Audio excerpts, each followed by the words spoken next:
রাজধানীর এক কোণে নীরবে দাঁড়িয়ে আছে ছোট্ট একটি প্রতিষ্ঠান, সাউতুল কোরআন মাদ্রাসা। বাইরে থেকে দেখলে এটি হয়তো আর 10টি সাধারণ মাদ্রাসার মতোই মনে হবে, কিন্তু এর দেয়ালের ভিতরে লুকিয়ে আছে অসংখ্য আবেগ, ত্যাগ, সংগ্রাম আর মানবতার এক অনন্য গল্প। এই মাদ্রাসার গল্প বলতে গেলে প্রথমেই উঠে আসে দুজন মানুষের নাম, হাফেজ মাহমুদুল হাসান এবং হাফেজ মাওলানা নাসির উদ্দিন। তারা শুধু শিক্ষক নন, এই মাদ্রাসার অভিভাবক, আশ্রয়দাতা এবং 50 জন এতিম, গরিব ও অসহায় শিক্ষার্থীর স্বপ্নের কারিগর। মাওলানা নাসির উদ্দিন একটি মসজিদে ইমামতির চাকরি করেন। চাকরি থেকে যে সামান্য বেতন পান তার বড় একটি অংশ চলে যায় মাদ্রাসার খরচে। অন্যদিকে হাফেজ মাহমুদুল হাসান দিনের আলো ফুরিয়ে গেলে কাঁধে ব্যাগ তুলে ছুটে বেড়ান ফুড ডেলিভারির কাজে। উত্তরা এলাকার এক বাড়ি থেকে আরেক বাড়ি খাবার পৌঁছে দেন তিনি। সেই আয়ও ব্যয় হয় মাদ্রাসার শিক্ষার্থীদের খাবার, থাকা ও পড়াশোনার জন্য। এই ফুড ডেলিভারি করে আমি যে অর্থটা পাই, এই অর্থটা সম্পূর্ণ বাচ্চাদের জন্য, আমি তাদের বাজার সদাই, তাদেরকে ভালো মন্দ দুইটা খাওয়ার জন্য আমি এই ফুড ডেলিভারি কাজ করি। তো ভালো মন্দ তো আসলে ওইভাবে খাওয়ানো যায় না, কারণ মাদ্রাসার এতিম বাচ্চাদের ভরণ পোষণের জন্য অনেক খরচ হয়, সেই খরচ বহন করতে পারি না। প্রশ্ন জাগতেই পারে, কেন এমন করছেন তারা? উত্তরে তাদের কণ্ঠে ছিল শুধু দায়বদ্ধতা আর ভালোবাসার কথা। আসসালামু আলাইকুম রহমতুল্লাহ। আপনারা অবশ্যই জানেন যে আমি একটা মাদ্রাসা পরিচালনা করি। আমি সারাদিন মাদ্রাসায় ক্লাস করাই, নামাজের সময় হলে বাহির এক জায়গায় নামাজ পড়াই, এবং রাত্রে হলে আমি তাদের জন্য, এতিম বাচ্চাদের জন্য ফুড ডেলিভারি কাজ করি। তারা জানান প্রায় 8 বছর ধরে এই মাদ্রাসা থেকে কোনো বেতন নেননি, বরং নিজেদের উপার্জনের অর্থ দিয়েই চালিয়ে যাচ্ছেন এতিম শিশুদের এই প্রতিষ্ঠান। কিন্তু সামান্য আয়ে কতটুকুই বা সম্ভব? তাই এই মাদ্রাসার অধিকাংশ দিনই শিক্ষার্থীদের খাবারের তালিকায় থাকে শুধু আলু ভর্তা আর ডাল। দিনের পর দিন একই খাবার খেতে খেতে অনেক শিশুই যেন অন্য খাবারের স্বাদ ভুলে যেতে বসেছে। তবু তাদের মুখে নেই কোনো অভিযোগ। মাদ্রাসাটা ইনশাল্লাহ মোটামুটি ভালো। এখানে কিছু গরিব ছেলেপেলেরা লেখাপড়া করতেছে, তারা ওরা গরিব হিসাবে ডাল ভাত খেয়ে লেখাপড়া করতেছে। যদি আপনারা কেউ ওদেরকে একটু সহযোগিতা করেন তো ওরা আর একটু ভালোভাবে লেখাপড়া করতে পারে, এবং কি আগামীতে আরো পারবে। অনেক ছেলেরা মানে হয়ে হাফেজ হয়ে বের হবে, আবার বের হচ্ছে। কারণ ওরা গরিব ছাত্র হিসাবে যদি আপনারা একটু সাহায্য করেন তাইলে ওরা একটু ভালো থাকবে, সুন্দর থাকবে। শিক্ষক আছে, এরা শিক্ষকরা মোটামুটি ভালো শিক্ষক, আর ওরা যা লেখাপড়া করাইতেছে ভালোভাবে করতেছে, আমাদের কাছাকাছি চোখের সামনে দেখতেছি।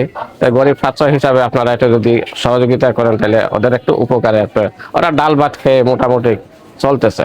মাঝে মাঝে কোনো দানশীল ব্যক্তি বা শুভাকাঙ্ক্ষীর সহযোগিতা আসে। সেদিন মাদ্রাসার পরিবেশ যেন ঈদের আনন্দে ভরে ওঠে, কারণ সেদিন শিশুদের প্লেটে ওঠে গোস্ত আর ভাত। ছোট ছোট মুখের হাসি তখন হয়ে ওঠে সবচেয়ে বড় প্রাপ্তি। তোমরা সকলে কেমন আছো? আজকে সবার মুখে অনেক হাসি দেখা যাচ্ছে, কারণ কি বলতে পারবা? তোমাদের জন্য আমার এক পরিচিত বড় ভাই তোমাদের বিষয় শোনার পরে সে তোমাদের জন্য খাবার পাঠাইছেন। প্রতিদিন মাদ্রাসায় পাঠদান শেষ করে দ্রুত বেরিয়ে পড়েন হাফেজ মাহমুদুল হাসান। শুরু হয় তার ফুড ডেলিভারির যুদ্ধ।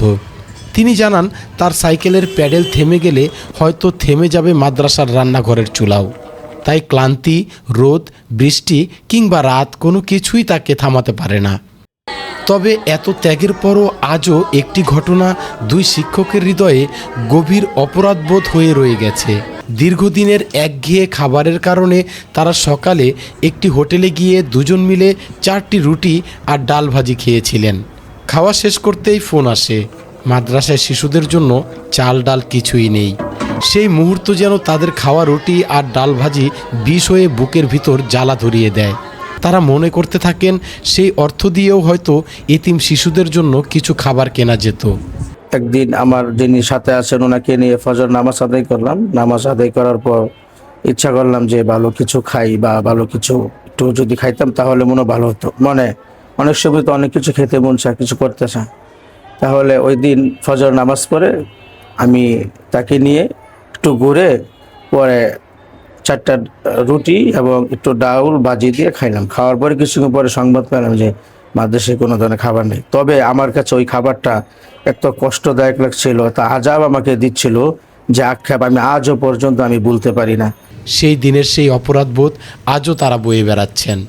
এই সংগ্রামের পথে অবশ্য তারা একা নন, স্থানীয় অনেক মানুষও পাশে দাঁড়িয়েছেন। কেউ বিনামূল্যে রান্না করে দেন, কেউ আবার বাকিতে খাদ্য সামগ্রী দেন। সবার ভালোবাসা আর 2 শিক্ষকের অক্লান্ত পরিশ্রমে টিকে আছে সাউতুল কোরআন মাদ্রাসা। প্রতি বছর এই ছোট্ট প্রতিষ্ঠান থেকে বেরিয়ে আসছে নতুন নতুন হাফেজে কোরআন।